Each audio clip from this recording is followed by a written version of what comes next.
ఇక అందరిలో అనకపోతే అట్రాసిటీ చట్టం వర్తించదు, కావాలనే అందరి ఎదుట అవమానించే ఉద్దేశంతో దూషిస్తేనే వర్తిస్తుంది. సర్వోన్నత న్యాయస్థానం స్పష్టీకరణ. తమిళనాడు వ్యక్తిపై కేసు కొట్టివేయడం జరిగింది. సో ఇది ఎస్సీ ఎస్టీ కేసు అనేది కూడా కొంత దారి తప్పుతా ఉన్నది. ముఖ్యంగా అనకపోయినప్పుడు కూడా కొంత కేసులు పెడతా ఉన్నారు అన్నటువంటి విధంగా కూడా చాలా కంప్లైంట్ రావడం జరిగింది. దాంట్లో భాగంగా నిన్న మరి కోర్టు సైతం కూడా సర్వోన్నత న్యాయస్థానం కూడా నలుగురిలో అన్నప్పుడు అంటే ఒకరున్నప్పుడు అంటే పెద్ద ఇబ్బంది ఏం లేదు, నలుగురు ఉన్నప్పుడు మాత్రం ఇది పరిగణలోకి తీసుకున్నటువంటి వ్యాఖ్యలను నిన్న మరి చేయడం జరిగింది. అవమానించే ఉద్దేశంతో అందరి ఎదుట కులం పేరుతో దూషించినప్పుడు ఎస్సీ ఎస్టీ వేధింపుల నిరోధక చట్టం కింద కేసు పెట్టడం కుదరదంటూ తమిళనాడుకు చెందిన ఒక వ్యక్తిపై దాఖలైన కేసును సుప్రీంకోర్టు శుక్రవారం కొట్టివేసింది.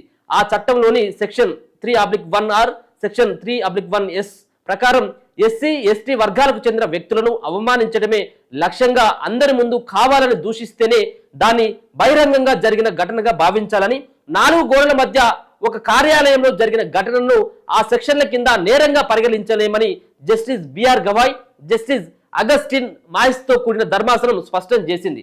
తమిళనాడుకు చెందిన ఓ వ్యక్తి చేసిన అప్పీల్పై ఈ నిర్ణయాన్ని వెలువరించింది. భూమి పట్టాలో పేరు చేర్పుపై తన తండ్రి ఇచ్చిన దరఖాస్తు పరిస్థితి గురించి తెలుసుకునేందుకు ఆ వ్యక్తి 2021 సెప్టెంబర్లో స్థానిక రెవెన్యూ ఇన్స్పెక్టర్ కార్యాలయానికి వెళ్లారు. వివరాలు అడిగే క్రమంలో వారిద్దరి మధ్య మాట పెరిగింది. ఆ సమయంలో అతడు తన కులం గురించి ప్రస్తావించి, నీలాంటి వాళ్లను ప్రభుత్వ ఉద్యోగాల్లో నియమిస్తే మీరు ఇలాగే చేస్తారు అన్నాడని కులం పేరుతో దూషించి అసభ్యకరమైన పదజాలంతో అవమానించాడని పేర్కొంటూ రెవెన్యూ ఇన్స్పెక్టర్ ఆ వ్యక్తిపై కేసు నమోదు చేశారు. దీనిపై తిరుచిరాపల్లి కోర్టులో కేసు నడిచింది. తనపై నమోదైన కేసు కొట్టివేయాలని కోరుతూ నిందితులు హైకోర్టును ఆశ్రయించగా అక్కడ నిరాశ ఎదురైంది. దీంతో ఆయన సుప్రీంకోర్టులో అప్పీల్ చేశారు. ఈ కేసును విచారించిన ధర్మాసనం ఎఫ్ఐఆర్ ప్రకారం కూడా ఆ ఘటన బాధితుడి కార్యాలయంలోనే 4 గోడల మధ్యనే జరిగింది. ఈ ఘటన జరిగిన తర్వాతే ఆయన సహోద్యోగులు అక్కడికి వచ్చారు కాబట్టి ఎస్సీ ఎస్టీ యాక్ట్లోని సెక్షన్ 3(1)R, సెక్షన్ 3(1)S ఈ కేసులో వర్తించవని ధర్మాసనం స్పష్టం చేసింది. దీనిపై మద్రాస్ హైకోర్టు మదురై బెంచ్ ఇచ్చిన తీర్పును తోసిపుచ్చింది. ఈ కేసుకు సంబంధించిన దాఖలు చేసిన ఛార్జ్షీట్ నిజంగా కూడా ఒక మంచి తీర్పు అనుకోవచ్చు. సో ఎస్సీలను ఎస్టీలను ఎవరైనా కానీ అవమానించినట్టు అయితే ఉంటే ఖచ్చితంగా వాళ్ళపైన చర్యలు తీసుకోవాల్సింది. ఎందుకంటే ఇప్పటికి సైతం కూడా కొన్ని ప్రాంతాలలో కొన్ని అణగారినటువంటి కులాలకు సంబంధించిన ఎస్సీ ఎస్టీలను ముఖ్యంగా ఉద్దేశిస్తూ కొంత నడుస్తూ ఉన్నది. వాళ్ళని అవమానించేటువంటి తీరుగా కొన్ని ప్రాంతాల్లో నడుస్తూ ఉన్నది. ఇప్పుడు కూడా మనం దాన్ని ఒప్పుకోక తప్పదు.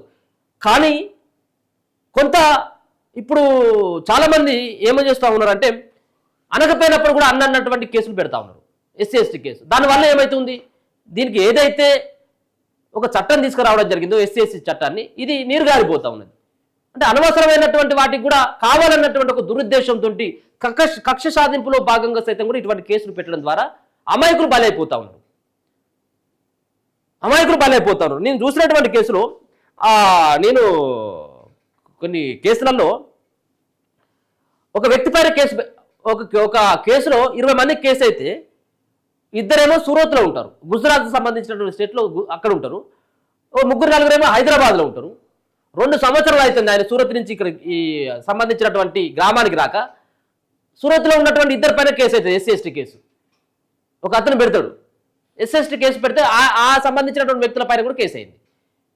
ఇప్పుడు వాళ్ళు ఎక్కడ రావాలి, ఇప్పుడు కోర్టుకు వెళ్ళాలంటే ఇప్పుడు మన సూరత్ నుంచి రావాలి వాళ్ళు ఈ కేసుకు. ఆ కేసుకు వీళ్ళకి సంబంధం లేదు. అంటే కక్ష సాధింపు ధోరణితో పెట్టడం వల్ల ఇట్లా ఇబ్బంది అవుతా ఉంది. ఇటువంటి కేసులు చాలా మంది ఉన్నాయి.